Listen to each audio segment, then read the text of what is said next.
Hey, good evening. Welcome to A Foreigner in the Philippines. Well, it's late night again, 12:30, and I thought I'd give you an introduction to another one of my stories.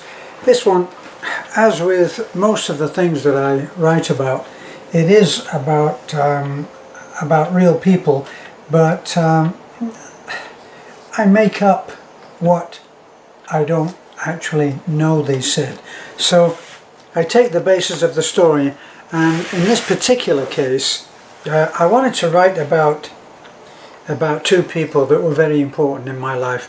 I had a brother who was 7 years younger, and I had a sister who was 7 years older, and both of them were real characters in their own way.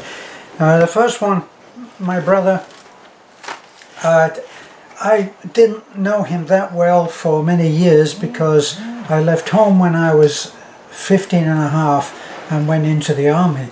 So he was still only a kid, unlike me, who at 15 and a half was so mature. But anyway, he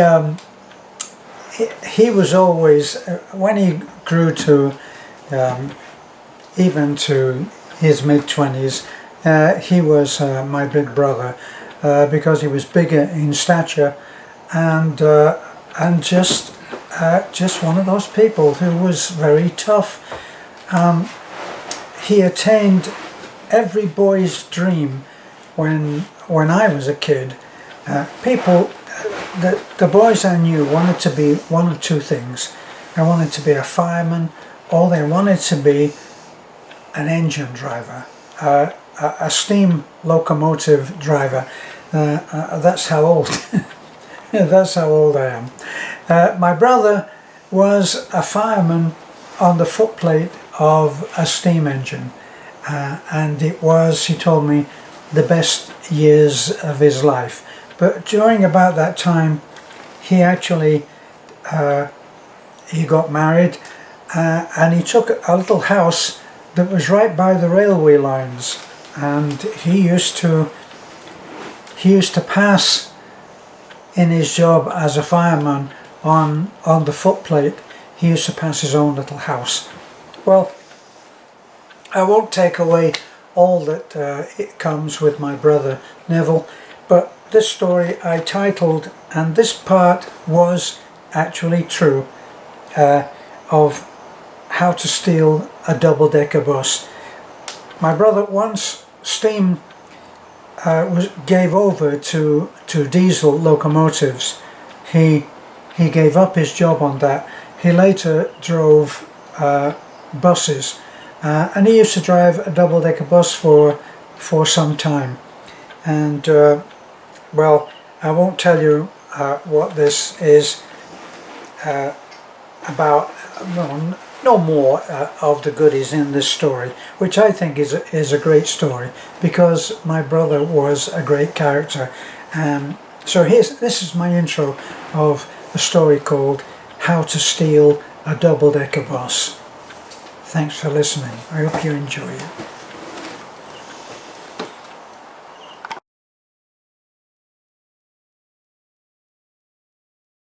Hi, good evening. This is A Foreigner in the Philippines. Well, it's a late night, not really late night, 8 o'clock. Got my glasses on, so you know I'm going to read. This is, just warn you now, it's a 15-minute story. It's a short story that I wrote based on the life of my brother, who was quite a character. Anyway, this is called How to Steal a Double-Decker Bus. Neville looked at the bright red double-decker bus. It was a beauty, and the older type that needed a two-man team, a firm favourite of his. There was a separate cab for the driver, who sat in peace, undisturbed and separate from the passengers, tickets being issued by the conductor. That peace was later taken away by the improved design of the bigger buses, which gave the driver the additional job of issuing tickets from the open driving position. Nev sighed. It was a wish things could stay the same kind of sigh, as he looked again at his watch. He quietly cursed every passing taxi driver that ignored his wave from an already loaded taxi. He stood outside the pub from which he had received the call from the Manchester Royal Infirmary, where his wife Jean was having their first child. Clutching the brown teddy bear, he paced the sidewalk, watching in despair as taxi after taxi sped by with the "For Hire" sign on the roof turned off. The message from the midwife rang in his ears. "Get here fast or you'll miss the show." His sense of desperation was mounting. Looking again at the double-decker bus, he reflected on the path on which his life had taken him. He had escaped at 15 from a school system that was ignorant of the affliction of being dyslexic, that had labelled him stupid. Nev only knew that letters didn't behave for him like they seemed to behave for everyone else. They scattered about the page instead of forming into words and sentences. Sooner or later an employer would realize he could barely write his name, let alone fill in a simple form or invoice. Nev didn't stick around to explain something even he didn't understand, and he just walked away from job after job. Eventually he found his place and realized the dream of many a schoolboy. It was a job that even a new college graduate with a great future might secretly envy, and he proudly claimed the title of fireman on the footplate of a steam locomotive. The great fire-breathing giants of steam pulled long lines of carriages full of passengers the length and breadth of the United Kingdom. Nev would balance on the swaying footplate and shovel coal from the tender into the blazing furnace as the locomotive thundered along the tracks. Mr. Jeffries, the implacable driver, sat like a king, with one elbow out of the open window and his hand on the regulator. He held his pipe in his mouth with the other hand, and like Sherlock Holmes, he nodded his approval at his young fireman. Nev was in heaven. But that's another story. Another look at his watch told him that drastic action was needed. He offered a silent prayer for his impending sin with a promise to the Almighty, and he crossed the road to where the double-decker bus stood waiting. The two-man crew, who were presently enjoying an illegal tea stop in the nearby cafe, were in for a surprise when they returned to where they had parked their bus. They would no doubt look at each other in panic and wonder how on earth they could possibly explain back at the depot how they had managed to lose a double-decker bus.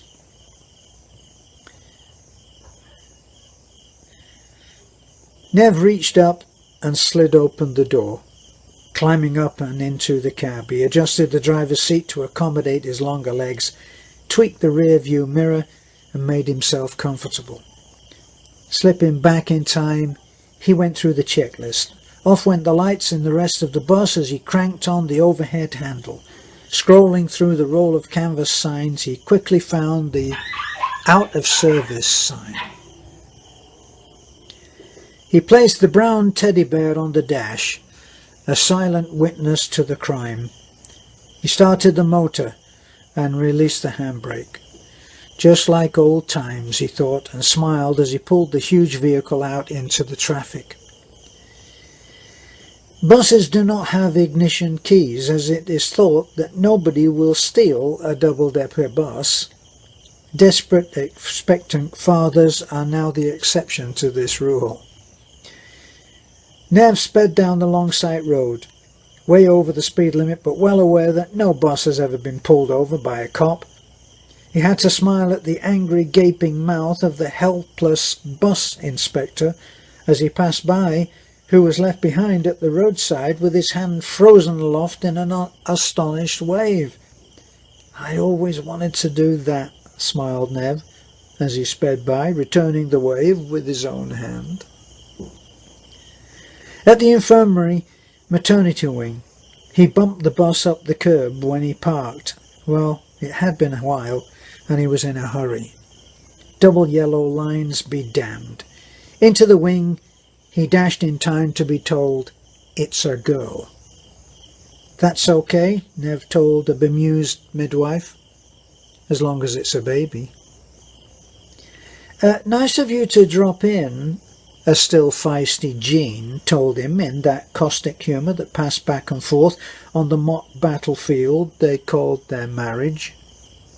Any smart response Neville may have been about to deliver died on his lips, and the tears welled in his eyes as he was presented with his brand new daughter Lynn. He cradled the tiny baby in his arms, amazed at hands and feet no bigger than his thumbs. His life as it had been up to that moment shattered and broke into a million pieces to instantly remake itself into something more wonderful. Looking down at this infant, he felt humbled. Here was a new life, a little mite who would depend on him for everything. In that moment, he knew this wasn't a job that he could walk away from. This was for a lifetime. Jean watched this man holding their child, with his broad shoulders shaking and tears falling into his young man's beard. She knew it was a moment that bonded them together like welded steel. She knew their life would have many challenges and hardships, and bring the promise of so much joy. She couldn't know that they would also have a son, Neil, who would be so much like his father, following him around like a puppy, adoring, copying, idolizing his father. His first word was "Dad," and it was on his lips so often Nev used to tease him.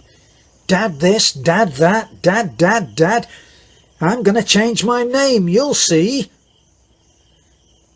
Jean couldn't know that too soon the day would come when the Dark Angel would come to their door with the news that Nev had fallen,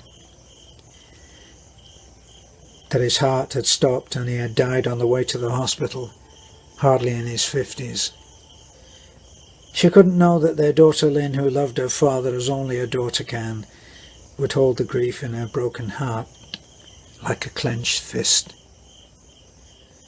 Nor could she know how, at only 15, their son Neil would be so lost he would cry out bitterly in tears of pain and anger. How he would rage against a God who would rob them of such a good man as his dad, so early in his life. Right there in the hospital bed, Jean looked at her man and she knew only one thing. She would love him for the rest of her life. Neville, cradling the tiny form of Lynn, his heart pounding in his chest and bursting with emotion that was close to overwhelm. He was in awe at the miracle of the child he was holding and was at the mercy of a terrifying mixture of wonder and fear. Standing there with his child in his arms, he made a vow that no child on earth would have a better father. He laid the baby down in the arms of Jean and gazed at his wife. They had known each other from long before their teens. Her family had taken him in, given him a seat at their table and a place in their hearts, and he had never left. Jean was exhausted from the long labour and the birth. Her hair, still wet with perspiration, clung to her face, which had not a trace of makeup, but for Nev, no woman had ever looked so beautiful. At that moment, time and space, those guardians of the universe, agreed to look the other way. Counting, and the world stood still. Space closed in and wrapped around this newborn child with her newborn family in a cocoon of warmth and love. Nev bent over Jean and cupped her face tenderly in his calloused hands. With a tenderness that was new to them both, he kissed her gently, first on the forehead, then on the eyes, and lastly on her open mouth. And in a voice choked with emotion, he told her, "I love you so very much." "Oh, shut up, you soppy thing," she told him, shrugging him off even as she hid her smiling face. And so the spell was broken. Time and space returned to their posts, sheepish at being away for so long. The clock on the wall ticked a little louder as if to make up for lost time, and space allowed the room to open up as the world began to turn again. As Nev was leaving, Jane demanded, "Didn't you bring anything for the baby?" Nev clapped his hands to both pockets and turned to reveal his hapless face. In the voice of a scolded schoolboy begging forgiveness, he tried to explain. "I bought her a brown teddy bear, but I must have lost it." Jean, shaking her head in mock despair, admonished him. "You'd lose your bloody head if it wasn't screwed on." "Don't you worry about me, Chuck," Nev protested. "I've got my head screwed on." "Oh, really?" sniffed Jean, rolling her eyes to the ceiling. "Well, I think it could do with another turn." But the lines of engagement for the marriage had been forever redrawn, making way for a gentler love. Leaving the hospital for the wind-swept streets, Nev turned up his collar and stepped into the rain. He reached the sidewalk where the double-decker bus was still parked, with one wheel up on the curb. It was surrounded by police cars, and their flashing blue lights reflected on the canopy of the umbrellas of curious bystanders. Nev joined a group of nurses. "So, what's going on?" he asked one of the nurses. In a lowered voice, as if keeping a secret, she told him, "Well, don't you know, somebody stole this double-decker bus and left it here." Nev feigned shock. "Well, I never," he said, shaking his head. On the sidewalk near the bus stood a bepimpled policeman who looked young enough to have been late for school that morning. "So, what's going on?" repeated Nev as he joined the cop. Rocking on his heels and basking in the self-importance that comes with the uniform, PC Pimples ordered Nev, "Stand back there, please, sir." But then, in conspiratorial tones, delivered from the side of his mouth, he told Nev, "Can't say much, sir. The crime squad are still examining the scene." "Are there any clues?" persisted Nev. Lowering his voice even more, PC Pimples looked around as if to make sure that they were alone, and confided, "Well, the word is they think it might be the first in a series of crimes. The thief left what the experts believe in these cases may be the criminal's signature in the driver's cab." "Really? And what was that?" "On the dash, they found a brown teddy bear," came the cryptic reply. "Well, I never," said Nev, shaking his head again. As the new dad walked home in the rain with a smile and a jaunty step, he reflected to himself, "I should have brought a pink teddy bear anyway."